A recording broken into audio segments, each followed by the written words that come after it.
প্রিয় ছাত্রছাত্রীরা, আজ আমি তোমাদের কাছে ক্লাস 8-এর রায় ও মার্টিন প্রশ্নবিচিত্রা 2025-এর পরিবেশ ও বিজ্ঞানের মডেল, আগের দিন আমি 2 আলোচনা তোমাদের সাথে করে দিয়েছিলাম। আজকে আমি 3 মডেলটা আলোচনা করে দেখাবো। তোমরা অবশ্যই ভালো করে বুঝে নেবে।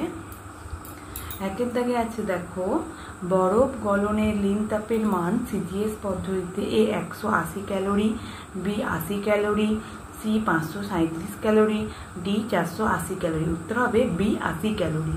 দুয়ের দাগে সূর্য থেকে পৃথিবীতে তাপ আসে, এ পরিবহন, বি পরিচলন, সি পরিবহন ও পরিচলন, ডি বিকিরণ পদ্ধতিতে। উত্তর হবে ডি বিকিরণ পদ্ধতিতে। তিনের দাগে জৈব অনুঘটক বা উৎসেচকগুলি সাধারণত এ শর্করা, B protein, C lipid, D acid জাতীয় যৌগ। উত্তর হবে বি প্রোটিন। চারের দাগে তাপমোচী বিক্রিয়ায় উষ্ণতা এ কমে, বি বাড়ে, সি একই থাকে, ডি প্রথমে বাড়ে পরে কমে। উত্তর হবে বি বাড়ে। পাঁচের দাগে কাঠকয়লা দহনে প্রয়োজনীয় অন্যতম প্রভাবক হল এ দ্রাবক, বি আলো, সি তাপ, ডি শব্দ। উত্তর হবে সি তাপ। ছয়ের দাগের প্রদত্ত কোনটি তড়িতের পরিবাহী অথচ তড়িৎ বিশ্লেষ্য নয়? এ NaCl, বি পারদ, সি KOH, ডি H2SO4। উত্তর হবে বি পারদ। সাতের দাগের বর্জ্যপাতের সময় কোথায় থাকা নিরাপদ? এ পাকা বাড়িতে, বি উঁচু গাছের কাছে, সি জলাশয়ের ধারে, ডি খোলা মাঠের ধারে। উত্তর হবে এ পাকা বাড়িতে। আটের দাগে সীসা ও টিন দিয়ে তৈরি ফিউজ তারের গলনাঙ্ক বিশুদ্ধ তামার গলনাঙ্কের সমান, বি বিশুদ্ধ তামার গলনাঙ্কের থেকে কম, সি বিশুদ্ধ তামার গলনাঙ্কের থেকে বেশি, ডি নির্দিষ্ট গলনাঙ্ক নেই। উত্তর হবে বি বিশুদ্ধ তামার গলনাঙ্কের থেকে কম। নয়ের দাগের প্রদত্ত কোন পদার্থটি খোলা হাওয়ায় ঊর্ধ্বপাতিত হয়? এ চিনি, বি মোম, সি সোডিয়াম ক্লোরাইড, ডি কঠিন কার্বন ডাইঅক্সাইড। উত্তর হবে সি সোডিয়াম ক্লোরাইড। দশের দাগের পারদের স্বাভাবিক স্ফুটনাঙ্ক A 337 degree C, B 357 degree C, C 537 degree C, D 557 degree C. উত্তর হবে এ বি 357 ডিগ্রি সি। 11 দাগের প্রদত্ত কোনটি জলকে সুপরিবাহী করতে মেশানো হয়? A HCl, B benzene, C spirit, D kerosene. উত্তর হবে এ HCl। HCl এর পুরো কথা হচ্ছে কিন্তু হাইড্রোক্লোরিক অ্যাসিড। 12 দাগের ভোল্টামিটারে জলের তড়িৎ বিশ্লেষণে তড়িৎদ্বার হিসেবে ব্যবহৃত হয়? এ তামা, B platinum, C carbon, D silver. উত্তর হবে বি প্ল্যাটিনাম। 2 দাগের নিম্নলিখিত প্রশ্নগুলির উত্তর দাও। একে আছে, কি ধরনের মেঘ থেকে সাধারণত বজ্রপাত সহ ঝড় বৃষ্টি হয়? উত্তর হবে কিউমুলো নিম্বাস। 2 দাগে আছে, দেখো, জারণ ও বিজারণ বিক্রিয়ায় একটি প্রাকৃতিক উদাহরণ দাও। এটা হবে লোহায় মরচে পড়া। 3 দাগের দেখো, 3 দাগের আছে, একটি তাপগ্রাহী ভৌত পরিবর্তনের উদাহরণ দাও। যেটা আমি তোমাদেরকে দেখিয়ে দেব। রায় মার্টিনের সহায়িকাতে পেজ নম্বর 215, যেখানে দেখো আছে তাপগ্রাহী ভৌত পরিবর্তনের যে উদাহরণ আছে। দেখো, অ্যামোনিয়াম ক্লোরাইড বা অ্যামোনিয়ামে নাইট্রেটের জল যোগ করা। ঠিক আছে, এটা লিখলেই হবে। তারপর দেখো 4 দাগের আছে, সমযোজী ও তড়িৎযোজী 2 ধরনের যৌগই আমার মধ্যে দ্রবীভূত হয়, আমি কে? এটা হচ্ছে উত্তর হবে জল। ঠিক আছে। তারপরে দেখো, আমি একটি তড়িৎদ্বার, ব্যাটারি ঋণাত্মক প্রান্তের সঙ্গে আমি যুক্ত, আমি কে? এটা উত্তর হবে ক্যাথোড। 6 দাগে তড়িৎ বিশ্লেষণে কি জাতীয় তড়িৎ ব্যবহার করা হয়? উত্তর হবে সমপ্রবাহ তড়িৎ। 7 দাগে উনুনের পাশে দাঁড়ালে গরম লাগে, এই ক্ষেত্রে তাপ কোন পদ্ধতিতে আসে? বিকিরণ পদ্ধতিতে। 8 দাগে এসআইতে আপেক্ষিক তাপের একক কি? Joule per kilogram. 9 দাগে তরল অবস্থায় কারা তড়িৎ পরিবহন করে? উত্তর হবে ক্যাটায়ন ও অ্যানায়ন। 10 দাগের Cu2+ আয়ন কোন তড়িৎদ্বারে মুক্ত হয়? উত্তর হবে ক্যাথোডে। 3 দাগের একে আছে, শীতকালে আমরা উলের পোশাক পরি কেন? যেটা আমি রায় মার্টিনের সহায়িকাতে আমি যতগুলো উত্তর হচ্ছে বলবো, সেগুলো রায় মার্টিনেজ সহায়িকা আর টেক্সট বই থেকেই। সেটা দেখো পেজ নম্বর 89 রায় মার্টিনেজ সহায়িকাতে 8 দাগে শীতকালে আমরা উলের পোশাক পরি কেন, এখান থেকে এতটা পর্যন্ত লিখলেই হবে। 2 দাগে দেখো তোমার কাছে গরম খাবার অনেকক্ষণ ধরে গরম রাখার পাত্র যেমন ফ্লাক্স নেই, অথচ তুমি খাবার অনেকক্ষণ গরম রাখতে চাও, তুমি কি করবে? উত্তর দেখাবে পেজ নম্বর 89 রায় মার্টিনেজ সহায়িকাতে 12 দাগের কোশ্চেনে এখান থেকে এতটা পর্যন্ত উত্তর লিখলেই হবে। ঠিক আছে, তারপরে দেখো তারপরের কোশ্চেন হচ্ছে দেখো 3 দাগে খেলনা বন্দুকের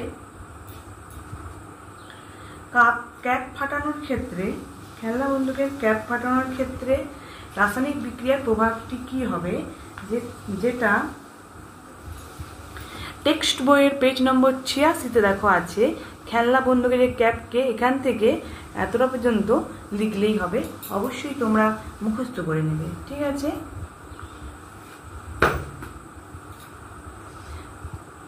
চারের দাগের দেখো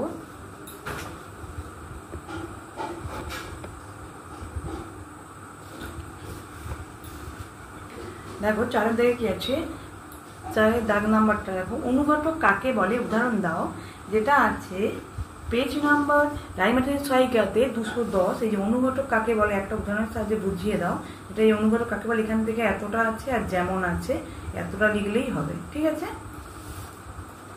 তারপরে দেখো বায়ুতে তড়িৎ প্রবাহ হয় কেন, যেটা আমি তোমাদেরকে এর আগেও দেখিয়েছি, যে পেজ নম্বর 325 রায় মার্টিনেজ সহায়িকাতে বায়ুতে তড়িৎ প্রবাহ হয় কেন এখানে আছে, অবশ্যই তোমরা এটা মুখস্থ করে নেবে। ঠিক আছে, চারের দাগের কোশ্চেনটা দেখো লোহায় মোর্চা ধরা একটি অবাঞ্ছিত জারণ বিজারণ বিক্রিয়া ব্যাখ্যা করো, যেটা আছে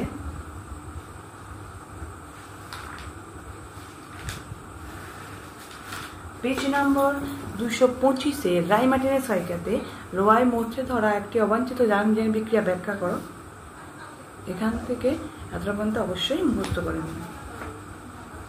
পার্থক্য লেখো ধাতব পরিবাহী ও তড়িৎ বিশ্লেষ্য, যেটা হচ্ছে পেজ নম্বর 249 ধাতব পরিবাহী ও তড়িৎ বিশ্লেষ্য। এখানে 6টা পয়েন্ট আছে, তোমরা 6টা পয়েন্টও মুখস্থ করতে পারো, 4টা পয়েন্টও মুখস্থ করতে পারো, 5টা পয়েন্টও মুখস্থ করতে পারো, তোমাদের যতগুলো তোমরা পারবে অবশ্যই ততগুলোই মুখস্থ করবে। তারপরে দেখো আমরা জীবন বিজ্ঞানে চলে যাবো। একের দাগে নিম্নলিখিত প্রশ্নগুলির যথাযথ উত্তর দাও। 1 দাগে আছে একটি প্রোটোজোয়া দ্বারা আক্রান্ত রোগের নাম লিখবো, যেটা আমি বলবো কালা জ্বর। ঠিক আছে, তারপরে দেখো প্রণোদিত প্রজনন বলতে কি বোঝো, যেটা আমি পেজ নাম্বার 463 রায় মার্টিনেজ সহায়িকাতে যে প্রণোদিত প্রজনন এখান থেকে এতটা পর্যন্ত মুখস্থ করলেই হবে, অবশ্যই তোমরা মুখস্থ করে নেবে। 3 দাগে দেখো যক্ষা রোগের জন্য দায়ী ব্যাকটেরিয়ার নাম লেখো, যেটা আমি তোমাদেরকে দেখিয়ে দেব টেক্সট বইয়ে পেজ নাম্বার 159 এই যে যক্ষা রোগের জন্য দায়ী মাইক্রোব্যাকটেরিয়াম টিউবারকিউলোসিস, এর নিচে অবশ্যই কিন্তু এই মাইক্রোব্যাকটেরিয়ামটা আলাদা দাগ দিবে আর টিউবারকিউলোসিসটা আলাদা দাগ দিবে। ঠিক আছে, অবশ্যই কিন্তু দাগ দিতে হবে, নাহলে কিন্তু নাম্বার দেবে না, আমি বারবার কিন্তু বলছি তোমাদেরকে। তারপরে দেখো 4 দাগের কোশ্চেন আছে পেস্ট কাকে বলে উদাহরণ দাও। 4 দাগের পেস্ট কাকে বলে উদাহরণ দাও, এই কোশ্চেনটা দেখে নেব। পেজ নম্বর 446 এই যে পেস্ট কাকে বলে উদাহরণ দেখো, পেস্টের কতগুলো নাম আছে, পঙ্গপাল, ঘাসফড়িং, এগুলো লিখলেই হবে। এখান থেকে এতটা পর্যন্ত পেস্ট কাকে বলে এটা লিখলে হবে, উদাহরণে যে দিয়ে দেবে পঙ্গপাল, ঘাসফড়িং, উই পোকা, ইঁদুর, মাজরা পোকা, অনেক আছে, যেগুলো একটা দুটো দিলেই হবে।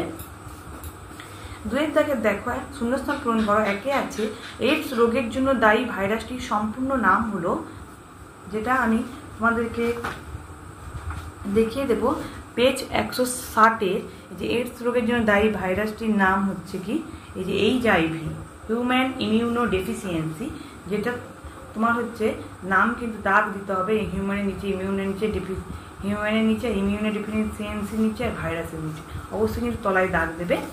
ঠিক আছে, চায়ে উপস্থিত ড্যাশ ও ড্যাশ স্নায়ুকে উদ্দীপিত করে, ক্যাফিন ও থিওফাইলিন।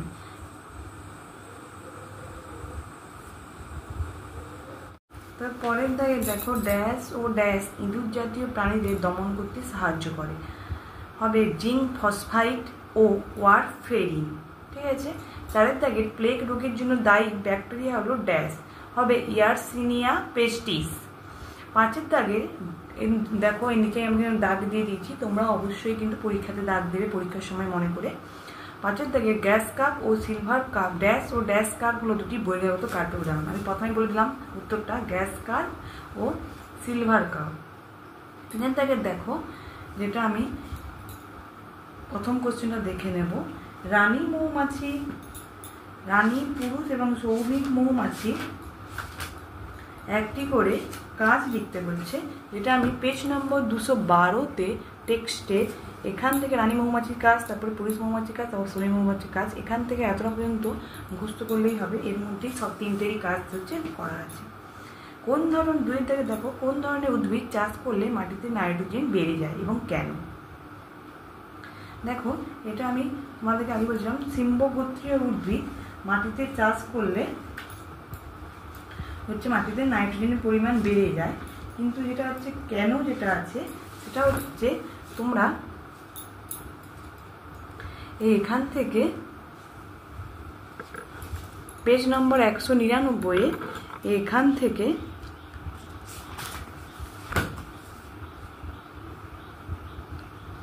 এতটা পর্যন্ত মুখস্থ করলেই হবে। টেক্সট বইয়ের পেজ নম্বর 199 আর 200 অবশ্যই তোমরা মুখস্থ করে নেবে। 3 দাগে দেখো মেজর কার্ভ এবং মাইনর কার্ভের মধ্যে পার্থক্য কি, যেটা আমি তোমাদেরকে দেখিয়ে দেবো। এই যে মেজর কার্ভ আর মাইনর কার্ভ, রাই মার্টিনের সহায়িকাতে পেজ নম্বর 465-তে মেজর কার্ভ এবং মাইনর কার্ভের পার্থক্য আছে, 7টা আছে। তোমরা যে কোনো 5টা 6টা 7টা যটা পারবে অবশ্যই তারা মুখস্থ করে নেবে। তারপরে দেখো, তারপরে 4 দাগের কোশ্চেন আছে মিশ্র মাছ চাষ এবং নিবিড় মিশ্র মাছ চাষ কাকে বলে। এই যে নিবিড় মিশ্র মাছ চাষ পেজ নম্বর 462 রাই মার্টিনের সহায়িকাতে, এখান থেকে এতটা পর্যন্ত মুখস্থ করবে, আর মিশ্র মাছ চাষ এখান থেকে এতটা পর্যন্ত মুখস্থ করবে। ঠিক আছে। তারপরে দেখো একটা কোশ্চেন আছে যেটা হচ্ছে উত্তর আমি তোমাদেরকে মুখে বলে দেব, তোমরা অবশ্যই কিন্তু সেটা নোট ডাউন করে নেবে। ঠিক আছে। দেখো মুরগির লেইং বেড এবং টেবিল বেডের পার্থক্য।